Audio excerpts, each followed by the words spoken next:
Hurmatli kuzatuvchilar, soda. Buni to'g'ridan to'g'ri ichishlik qat'iyan man etilgan.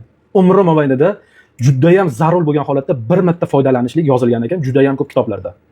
Bu o'zi asli xamirlarni ko'pirishlik uchun, droja bilan reaksiyaga kirib, qizib va xamirni ko'pirishlik uchun ishlatiladi. Tashqi tozalovlar uchun, dezinfeksiya uchun ishlatiladigan mahsulot hisoblanadi. To'g'ridan to'g'ri ichishlik umuman mumkin emas. 13 mingga yaqin prosmotr bergan, 165 ta layk bosilgan. 2-3 ta odam buni ichishlik tarafdori ekan. Yaxshi ham 2-3 ta ekan. Agar uni teskarisi bo'lganda, hozir jamiyatda yaxshigina muammoga uchragan odam ko'payib ketgan bo'lardi. Odamlar borgan sari yaxshi, aqlli bo'lib boryapti.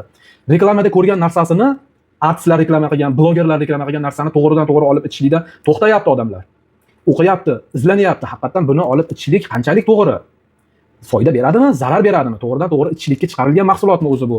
deb sifatiga e'tibor berishni boshlayapti. Bu bizni jamiyatda plyusga qarab ketib turganligi. Zo'r, men juda ham xursand bo'laman mana shu izlanuvchi odamlarni eshitganimda, ko'rganimda, chiroyli kommentariy yozishganda.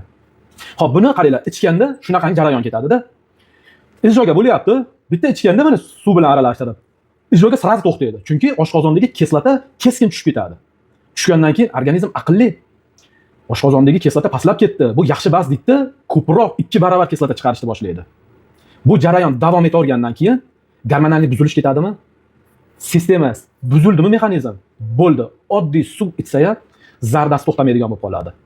Hech qanaqangi ijroga uchun, kekirishlik uchun dori ta'sir qilmaydigan holatga kelib qoladi. Ozgina narsa yesa ham birpas jig'ildoni qaynab, qorni ishib, dam bo'lib ketadigan bo'lib qoladi. Eng xavflisi gipertonik muammosi borlarga umuman mumkin emas. Oshqozonda yazva va gastrit kelib chiqishligining sababchisi bo'ladi buni ko'p ichishlik.